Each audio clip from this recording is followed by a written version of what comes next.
The Bell Jar, by Sylvia Plath. Hello young reader, I'm the Voracious Biblio Maniac who relishes in devouring literature. In this video, I'll be talking about the work which I read recently, The Bell Jar by Sylvia Plath. It's a classic piece of literature written in the 1960s by an American author, Sylvia Plath. My summary and thoughts. The story begins with some ruminations of our protagonist Miss Esther Greenwood, whose name is unknown to us until the third chapter, upon the idea of electrocution, how she finds it stupid, upon how in the country they would assert their astonishment at the exaltation of a poor girl who couldn't even afford a magazine, to steering New York like her own private car. 12 girls had won a magazine contest by writing literary articles and were offered a one-month job in New York with expenses included. Esther was one of them. And as the narrative progresses, a little digression here and there gives us an insight onto her past events. How she had a fleeting relationship with Buddy Willard, a know-it-all medical student. She is initially happy, but later when she learns that he is not a virgin, that he had had an affair with a waitress. The narrator also tells that it is not the fact that he slept with some other woman that troubles her, but his posing as a pious, unblemished soul. His posing a hypocrite is what makes her decide to break up with him, once and for all. Meanwhile, Sylvia Plath manages to set the narrative gloomy, melancholic. The silence depressed me.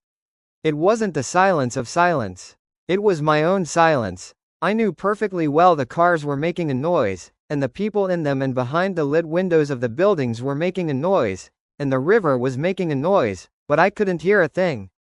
The city hung in my window, flat as a poster, glittering and blinking, but it might just as well not have been there at all, for the good it did me. I wondered why I couldn't go the whole way doing what I should anymore. This made me sad and tired. Then I wondered why I couldn't go the whole way doing what I shouldn't, the way Doreen did, and this made me even sadder and more tired. Quote, she tells that she couldn't carry out her daily tasks, the things she should have done. Neither could she do the things she shouldn't, her whims, her fancies. This represents the ennui, the inactivity that is common in the depressed.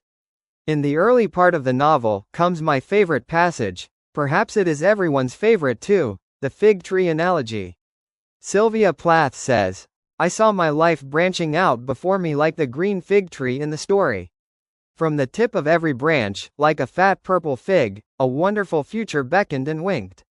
One fig was a husband and a happy home and children, and another fig was a famous poet, and another fig was a brilliant professor, and another fig was EEG, the amazing editor, and another fig was Europe and Africa and South America, and another fig was Constantine and Socrates and Attila and a pack of other lovers with queer names and offbeat professions, and another fig was an Olympic lady crew champion, and beyond and above these figs were many more figs I couldn't quite make out.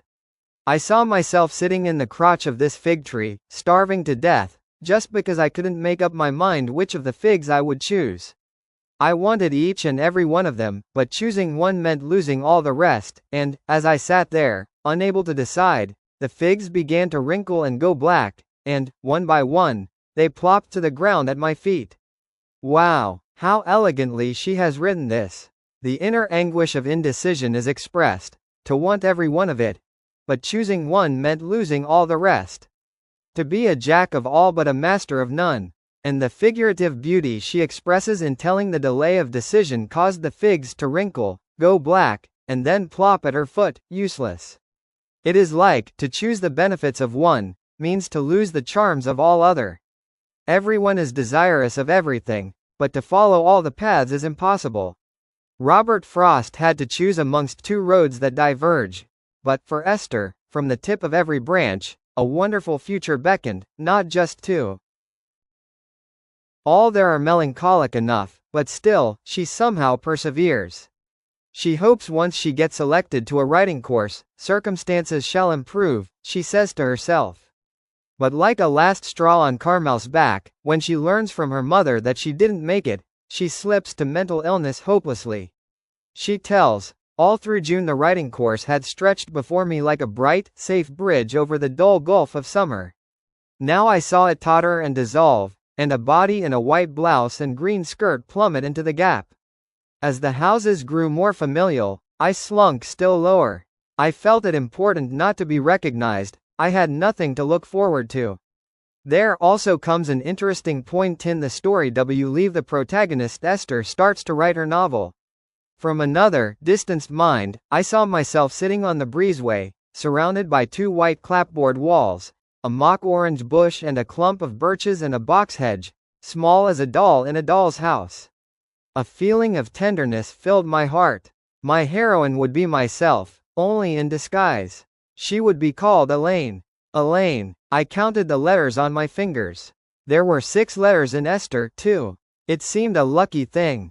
Elaine sat on the breezeway in an old yellow nightgown of her mother's, waiting for something to happen. It was a sweltering morning in July, and drops of sweat crawled down her back, one by one, like slow insects. Now, we do know that this work is largely biographical. I wondered if Sylvia, similarly, sat on the breezeway in an old yellow nightgown. If it was a sweltering morning in July, and drops of sweat crawled down her back, one by one, like slow insects. Also, the name Sylvia has 6 letters too. And, the plot moves on. She slips to insomnia, she needs to have sleeping pills to fall asleep. In her writhing turmoil of despair, she even attempts suicide and lands up in psychiatry ward. There are excerpts which suggest feminism too when she says to Voice for Equal Rights. I couldn't stand the idea of a woman having to have a single pure life and a man being able to have a double life, one pure and one not. In this writing, Plath has endeavored to explain what a mental illness feels like. It is not simple, the want to be understood and its hopelessness.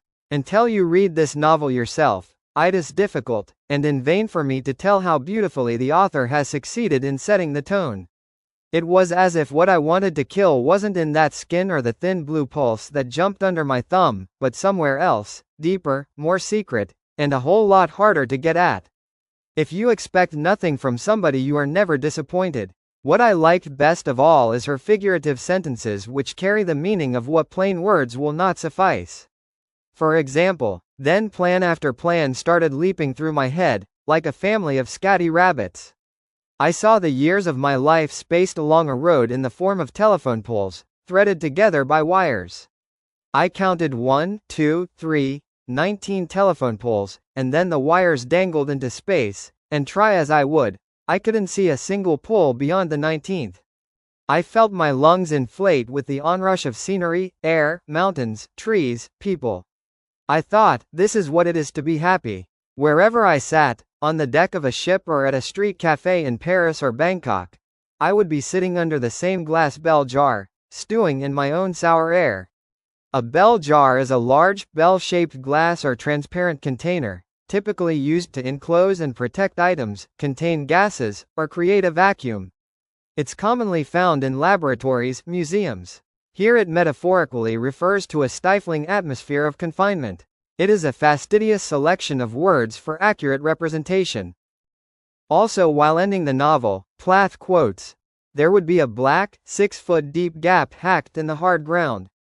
That shadow would marry this shadow, and the peculiar, yellowish soil of our locality seal the wound in the whiteness, and yet another snowfall erase the traces of newness in Joan's grave." Such an incredible metaphor. And also, I had hoped, at my departure, I would feel sure and knowledgeable about everything that lay ahead. After all, I had been analyzed. Instead, all I could see were question marks. Perhaps it always is so in life. Who can be sure of anything? And now let me talk a few points which I didn't like in this work. Being written in the 1960s, in the midst of Civil War movement, it is not devoid of racism. A few quotes which defect this are, "The face in the mirror looks like a sick Indian. A big smudgy-eyed Chinese woman stared idiotically into my face. They are squat and ugly as Aztecs." It would be improbable to argue that the racism was prevalent then, because 1960s was a period of the Civil War. However, the merits outweigh the negative criticism, and it is a classic for its own reason. If you have read this novel, do let me know in the comments as to how you felt about this novel. I'm obliged to you for staying so far. If you did like my video, consider hitting the subscribe button.